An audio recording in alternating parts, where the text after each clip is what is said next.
Merci beaucoup. Toza normalement na 11 revendications. Pour la deuxième revendication, ezali salaire. To sengi ke huissier azwa $2,800. Menga na yebi ke bolingo oyo tata mukonzaza nango pona mboka Congo, il est capable d'accepter. Deuxième point, tozo senga bourse d'études pour les étudiants. To yebi ke kizenga après ça ba $30. Na 8e point, tozo senga ba l'état acha loi moko et autorisé ba civil ba simba binduki. Au moins la désordre est aussi là. Makamu fa lo baka eza pona famille na yete hein. Na 4e point, tozo senga ba clôturer territoire national na partie est. Partie oyo eza mai bakoyi ko cha ba borne babenga ngo ba borne flottante. Omoni batunde bandeko lokola ba fayulu bandeko lokola ba lisanga bonganga baza quand même na droit na kati ya ba parti na bango l'état tindaka moi quelque chose to sengi pe ba église pe bazwa ka moi eloko comme subvention à l'état. Bo s'abonner et puis eku zala malamu mboti na beternote na biso ndebo mesana olanda biso na chaîne na bino ya Lelo Kaka TV et puis na Bana Nzambe TV. Ndeto mesana kopesa rabino actualité chaque jour. Lelo toye lisusu une fois encore kopesa bino na actualité ya bandeko na biso moko ya société civile ba zaki na initiative na bango ba salaki memo oyo ba déposaki na niveau ya primature yango tolingaki toyamba bango moko ba yebisa biso ba expliquer biso memo ngo ezaki na babiti nini bazoluka kozwa nini résultat nini na memo na bango tozana ndeko na biso awa Gauthier Madika mais tolinga ye mo se présenter et puis ayebisa biso soki ye azo jouer rôle nini na kati ya association na bango et puis abeti la biso di solo ya memo na ba initiative na bango nyoso. Mbote ndeko. Bonjour ndeko na ngai. Beternote na biso ya Lelo Kaka TV pe ya Bana Nzambe TV ba otala yo. Tolinga vraiment yo moko nde se présenter. Oyebisa biso fonctionne yo na association na bino eza nini. Merci beaucoup. Na pesi bino merci pour l'invitation. Merci. Na pesi pembote na ba téléspectateurs nyonso ya Lelo TV, Lelo Kaka TV. Lelo Kaka TV et puis pour me présenter comme on a eza Gauthier ndeko Gauthier Madika Matungulu nazali coordonnateur ya association Agir pour la bonne gouvernance en République démocratique du Congo. Donc eza ASBL, association sans but lucratif. To sanganaka na bandeko pour raisonner sur ce qu'il faut faire pour Namboka. Yango wana na kati ya makambo oyo esengela ko sala pour Namboka na ndenge makambo ekomi ko kende na kati ya mboka oyo toyebi biso nyonso ke ba dossier vraiment ebele échanger na kati ya vie ya République. Yango wana biso pe to meneka ki komema apport na biso komeka ko sunga nde to sala ki pétition. Eza memo te pour memo si vous plaît ndeko Gauthier to komana mais tolinga toye banano association olobioza coordonnateur est-ce que vous avez même temps fondateur ou fondateur azali et puis bon ba fondateur tozé belé mais biso na kati ya ba statut na biso to cha membre fondateur azate donc batu nyonso bazalaka ba signaka statut to loba membre fondateur azate ba membre nyonso bazandenge moko ezaka fonction kozwa na mandat na yo olongwe ka ndenge wana eza vraiment association pona bana mboka nyonso o nyonso alingi aya akokota ajupe fonction wana mukolo oyo mandat na ye kosila alongwe kaka bongo. OK, merci ndeko. Est-ce que vous connaissez association Nabino, ça fait combien de temps déjà depuis vous l'avez créé? Bon, et bandi depuis 2017. Depuis 2017. Depuis 2017, nous avons bandi association Agir pour la bonne gouvernance, ABG. Depuis 2007, vous avez déjà mené des actions, vous avez eu des initiatives ou comment? Oui. Depuis to bandi, tu contribues pour la vie politique Yamboka. Oui. Tu contribues à na makambo ebele. Donc, vous savez l'action ebele, vous rappelez biso l'action parce que dans 2017 mboka ezaki un peu na agitation ya mambo ebele Oui, oui. Tu vas craindre le glissement, tu vas craindre tout ça. Beaucoup un peu dans moi désordre, ça soit une initiative ni qui parce que ce total comme l'association Nabino c'est agir pour la bonne gouvernance. Et à venir dans un moment là, vous devrez faire beaucoup. Merci beaucoup. Actions, tout merci ça. Beaucoup Ndeko. Na moni que question na yo vraiment économique au kende na ndenge ya ozolukoye banga inde personnellement. Oh, tozolo be l'association. Oui, avant association ebotama. Biso bandeko na yo na ba cadre mususu peka ya société civile. Tozalaka nanu na kati ya génération lettre de 13 parlementaires. Babengaka ngo GLTP. Tozalaka na kati ya association wana na kati wana en tout cas tosala ba action belé la génération lettre de 13 parlementaires lelo e kabwana e koma bangambu mibale nde biso toyaka kosala ABG agir pour la bonne gouvernance en République démocratique du Congo.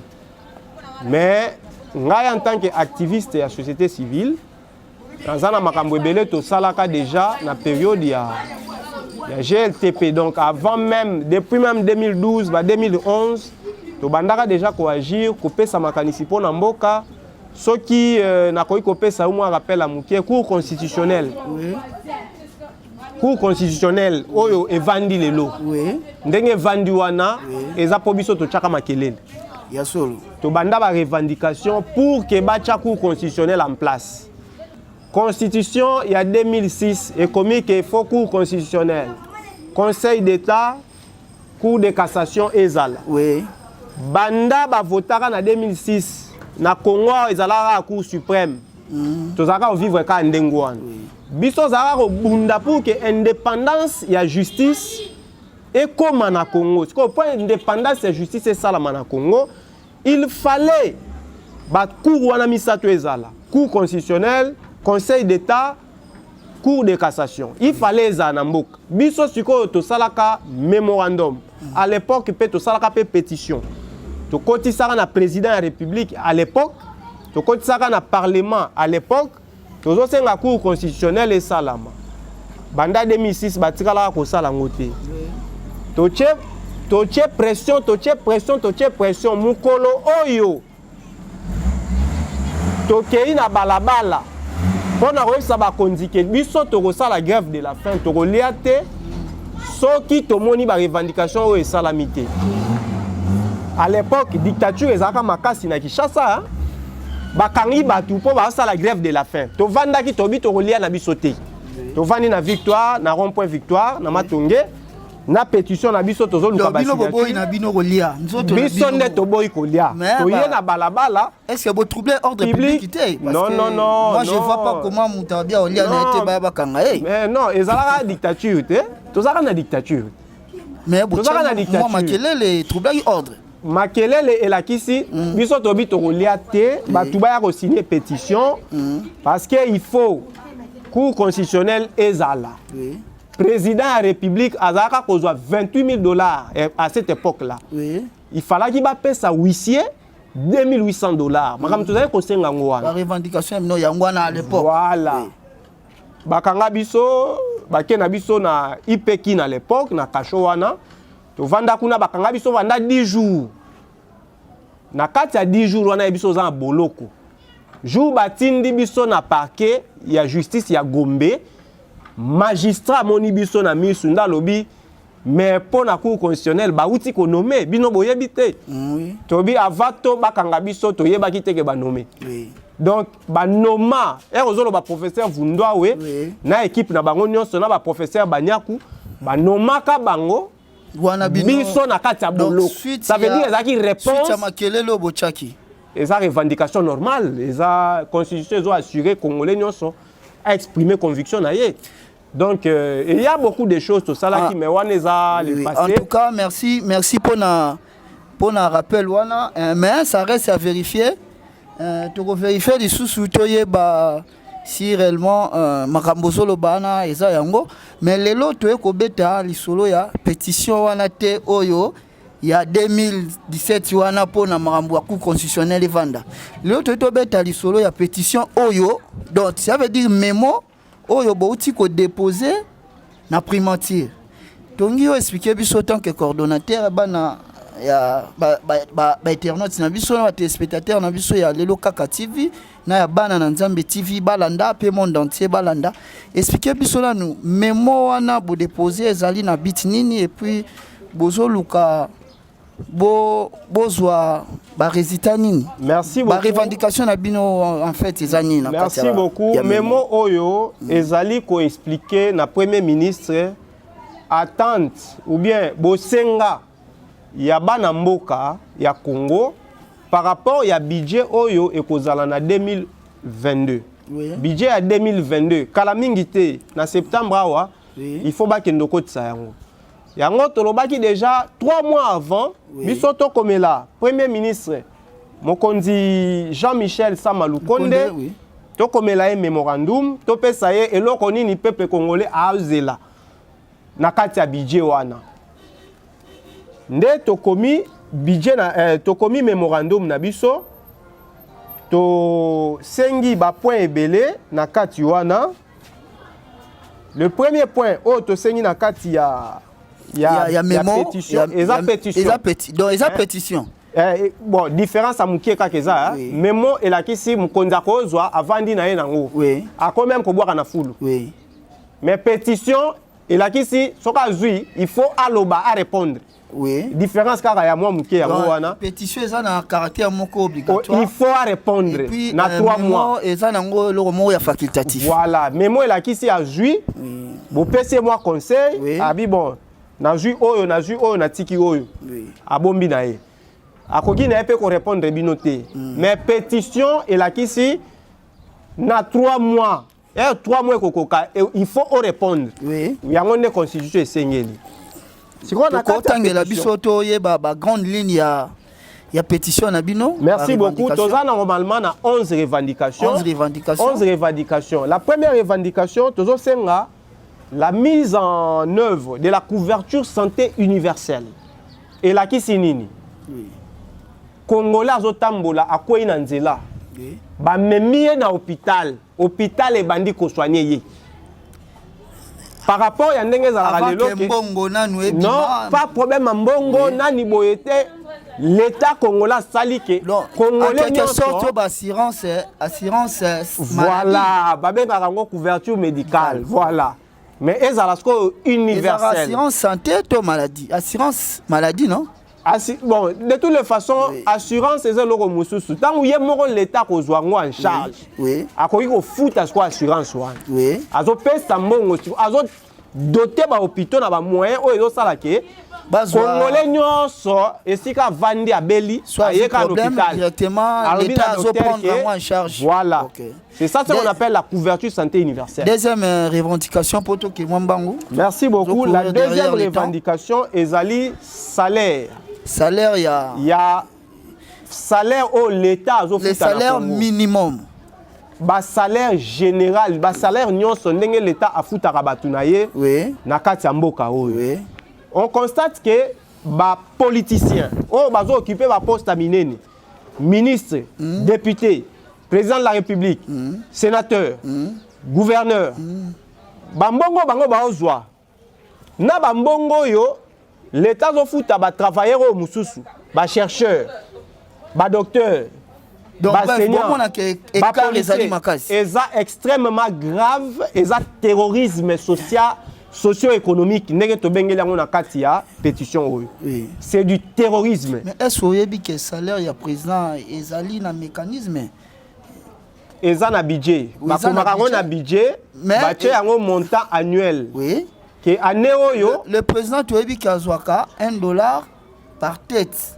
Te wana eza ndenge batu ba rezonaka.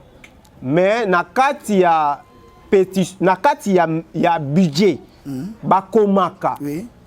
Rubrique mo babenga ngo rémunération donc oui. Ndenge bakofuta batu bachaka présidence ya république akozwa boye oui. Pona année oyo mobimbo soko calculer mbongo wana ya année mobimbo divisé par 12 nde ozwi salaire mensuel ya président de la république mbongo bachaka wana na 2011 ezalaka $28,421 oui. Pona président de la république azo touché $28,421 to sengi ke huissier azwa $2,800 yango nde tosengi na deuxième point oyo tension salariale de 1 à 10 entre huissier na président ya république. Tozwaki mesano wana na école de France. Na école de France, à l'époque, il y a président Sarkozy, salaire ezalaka 20 000 euros. Oui. Il y a président de la République. Fonctionnaire ezalaka à peu près na 2500 $, 2500 euros. Oui. Totali salaire wana ndenge ezaleli ezalaki na kati ya de 1 à 10 entre huissier na président de la République. Mokonzi Hollande ye alobi non, ngana ozwa 20 000 te bo kitisa na 17 000 euros. Oui. Lelo mokonzi Emmanuel Macron azawana akitisi yango na 15 000 euros. 15 000, oui. Yango eloko biso tosenga. Soki ba omona ke na budget moyen ba pesa huissier 2800 $ ezate, ezambongo ebele. Donc bon, on va réduire na salaire na bango. C'est une solution inverse. Oui. Il y a ekosala moi pasi menga na yebi ke bolingo oyo tata mokonzi aza nango pona mboka Congo, il est capable d'accepter. Il y a kozwa ata 10 000 $. Président a joué 10 000 $, ba pesi fonctionnaire paie 1 000 $. Il y a une tension de 1 à 10 autres sengi. Le deuxième point. Béterno Tibozo Kato le kana troisième point parce que ba revendication eza penza makasi trop. Ya mi balé ana déjà to keza très makasi mais to éviter ceux qui suite aux andeni mais to kana troisième bien parce que biso président ou biso to voter comme on a Félix Antoine Tshisekedi. Oui. Apesi a nommé gouvernement ya ba wario. Oui. Ba wario ba eko sala musala ya le peuple d'abord. Oui. Nazo mona eloko bako ekokoka ba okoka kosala eloko te. Na mona raison te. Donc ndenge vision à chef de l'État ali eza makambo pétition ezo senga. Pétition eza vraiment yango nde vision à Félix Tshisekedi. Est-ce que sikoyo bon token on a troisième revendication point ezali ba frais de fonctionnement. Na ba service public à l'État faut batinda kango ekomaka. Conséquence ya kofuta frais de fonctionnement eza nini? Ndeko Congolais ba menacé quelque part. À quel poste à la police pour apporter plainte? La police a ko senga mbongo a plainte té. Ezala refélé plainte eza naturellement gratuit. Comme souci atazwaka frais de fonctionnement té. Baza na papier té, baza na biki té. Yango ba komi bon, to luka mo solution ne fiske to zwa ba solution ba problème ba ndeko bana ngo bazo futisa. Il faut au banda osomba yo moko cahier osomba papier eza défaillance ya l'état eza pour l'état na bureau la police. Voilà, eza pour l'état zotinda té moi frais de fonctionnement wana. Yango biso to sengi ba frais de fonctionnement. Na ba service nyonso à l'état ekendaka. Donc troisième point frais de fonctionnement na ba service ya l'état na ba école ba nini bango nyonso bazwaka ba frais de fonctionnement pour bazwa moyen à retravailler. Merci beaucoup. OK na quatrième revendication. Na quatrième point tozo senga ba clôturer territoire national na partie est. Frontière o ekaboli Congo na Rwanda, Congo na Uganda, Congo na Burundi, ba chamir. Ba clôturer frontière. Parti oyo eza mai bakoki kotia ba borne babenga ngo ba borne flottante oyo evandaka na mai ezotalisa mondelo esika oyo eza mabele batongi mir lokola na mir de Berlin lokola ndenge Amérique atongi mir na Mexique na katikati ya frontière wana batonga mir yango eloko tozosenga mpona sécurité ezaka ba mesure mpona sécurité lokola ndenge mokonzi ya mboka atie état de siège na les deux provinces oyo eza na merci. Donc, la cinquième revendication. La cinquième revendication, c'est la carte d'identité pour citoyens. Et puis, c'est un service, au moni passeport. Ba pesa rango na ba commune. Et cause la plus simple. Et ça document extraordinaire. Il y a une carte d'identité. Ba pesa rango na ba commune. C'est ça le cinquième point de revendication. Sixième point, ça. La sixième point, c'est la province est parvenue. Bazo ba 40% na bango. Normalement ba rétrocession. Rétrocession za mabe ba kosa kabiso français wana constitution lobi yango te. Isiko yo ba kozwa ngo à la source. Kaka bango ba tant kaka bazu ba recette ba kangi déjà 40%. Na Kinshasa batindi 60%. Mais siko biso est comme inverse. Kinshasa abiboti na nyonso. Oui. Non. Na constitution ba lobi retenu à la source, bango moka na ba province ndenge bazui la Rwanda, batika na 40% mbongo. Na Kinshasa batini 60%. Biso lingi makambu ya rétrocession te. Wana eza anticonstitutionnel. Yango eloko to sengi po na 6e point. Na 7e point. Tozo senga na article 6 ya constitution balobi ke ba parti politique baza na droit l'état piaka bango pe moi quelque chose. Omoni batu bande koloko la ba fayulu na eside bande koloko la ba lisanga bonganga. Baza quand même na droit na kati ya ba parti na bango l'état tindaka moi quelque chose. Bazo bunda pona makamu fayulu lobaka eza pona famille na yete hein. Makamu ndeko lisanga bonganga lobaka. Bande konyoso ya opposition. Bazo sa musala na kati ya parti politique pona mboka. Mais là baza na droit l'état apiaka moi subvention pona bango. Kaka bango te et soki na bango te tokei même ti na ba église. To sengi pe ba église pe bazwaka moi eloko comme subvention à l'état. Ba ONG ya droit de l'homme, ba Filimbi, ba Lucha, l'état piaka bango pe moi quelque chose. S'il vous plaît ndeko Gauthier, côté on a toté maintenant moi mke yo lobi bandeko wana ba politicien ba tumsusi ya ba société civile ba ça ba revendication c'est bien ba lobara pour d'une manière générale pour bien il y a tout le monde mais pourquoi eza que non tanga ocha ba makelele soki ba bendi e pembeni et puis ba chanzara langage et c'est réellement ba lobara pour ba tunyo soto ezalaka ba moyen moko ba etizaka po baluka confort baluka ba benda ye. Merci au tomber exactement na objectif il y a revendication wana et la kisi boy muto banda ko bunda na kati ya parti politique akozala mutu ya idéal akolanda idéal moko akoya parti politique te po luka ba yiba ye akobundela idéal et puis soki pétition eza un tout hein soki ba revendication nyonso esalami au même moment ba parti politique ba tebele ba okima pour député azozwa na salaire ya $500 ndenge moko na mutu azosala na onatra ndenge moko na mutu azosala na assemblée provinciale ba tebele ba okima ba parti politique hein ba o ba kotikala na ba parti politique et ozala pena ba to conviction o bazobunda pona ba idée ndenge ba obunda pona idée l'état zo pia bango pe moi quelque chose pour ba subvenir quand même na ba besoin ya mboka na musala ba osala to sengi pe même ba église l'état fa pia kabango quelque chose musala ba osala lelo to bundela changement de mentalité wa tozaka na 7e point tozo bundela changement de mentalité mutu ba tie na poste azo yiba mbongo il comprend pas que ba poste wana za oyiba te osaila batu mazo yiba ba église ezo permettre quand même que batu bazwa mentalité ya solo ya malamu alors l'état il faut edaka bango ba te ya kamalamu ba société civile tout ça. C'est très important bazwa biloko. Merci to les canons na 8e point. Na 8e point tozo senga ba l'état acha loi moko et autorisé ba civil ba simba binduki. Surtout na partie est ya RDC. Ba pesa autorisation à port d'armes aux civils. Au moins na désordre est wana aussi là. Mais yo mupona yo moni solution na ba désordre za na est civil la simbaka population azaka na basimbaka munduki. Bon, est-ce que ozo craindre parce que kosima munduki yana il fallait d'abord ko banana ko laver mentalité. Parce que mtu mswa kosima munduki boelelo akomi boma n'importe qui a commis moi discussion mkena mninga na bomi. Tu trouves pas que c'est un danger? Exactement. Exactement.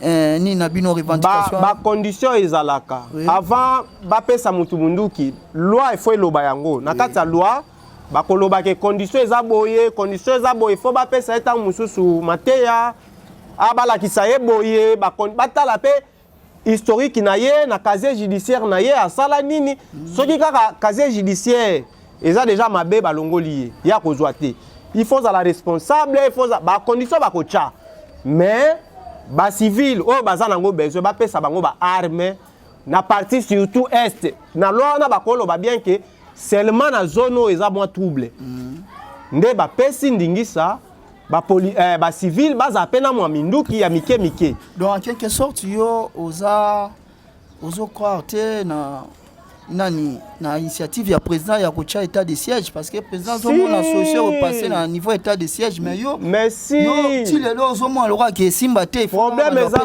boye omoni te ke bandeko ya parlement baboyi kopesa gouvernement force wana ya ko continuer ko ça état de siège au moins te ke ba olingango te au moins bato ebele bazo linga te ke esala mandengo wana biso ko to linga te tokolinga te initiative à président de la République est échouée. Oui.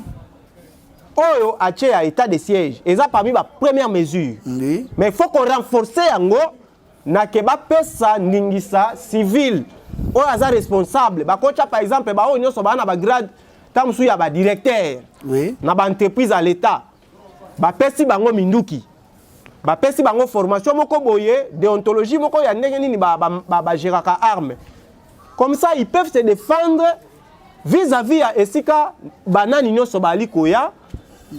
Tu y a ba AFDL wana soki ba ADF soki na lu soki nani et bazoya pendant que police azate armée azate ils peuvent se défendre au mona et qu'on réduit et mutaebi que place nazo kende et loko ya mabepe ali libenda moto za wana akoya na réserve et ko sa masute que bazo saccager batu na quartier mutakolo bazate en tout cas biloko wana ko sala mate.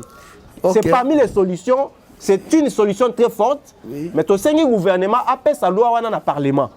Parlement a analysé les conditions où ils ont doté sa civil droit à porter armes dans la RDC. Merci Toyoki Toleki na 9e point. 9e point, tozo senga bourse d'études pour les étudiants. Toyebi ke kizenga après ça ba $30 en 2006, en 2007, en 2008.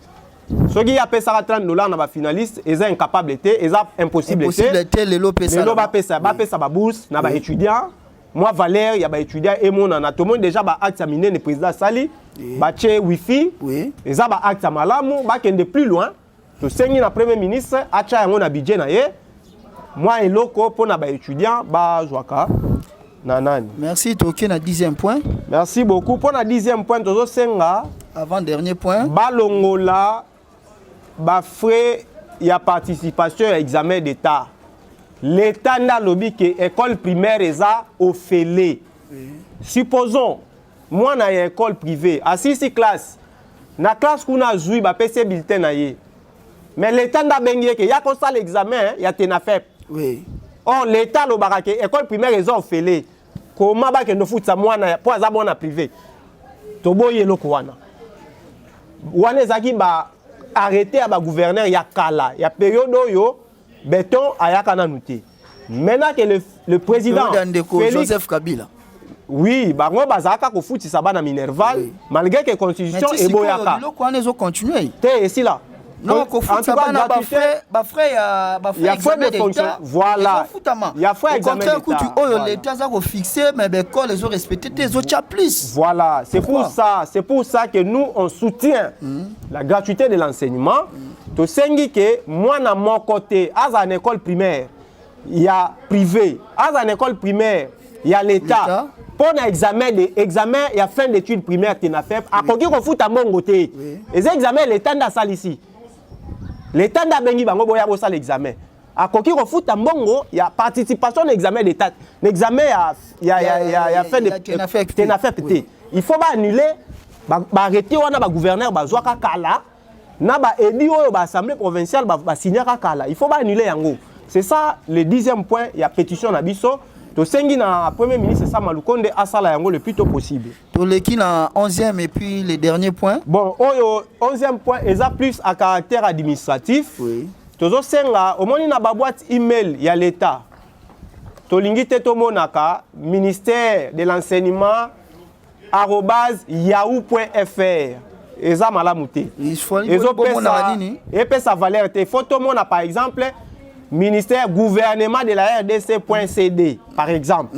Il faut ezala ba nom de domaine, ba technicien ba yebi, ba benga ngo nom de domaine. Ba nom de domaine na ba adresse email. Il y a ba service officiel à l'état et cause ba yahoo.fr. Il faut ezala ba nom de domaine protégé, il y a ministère, il y a gouvernement, il y a RDC.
État na lobby ke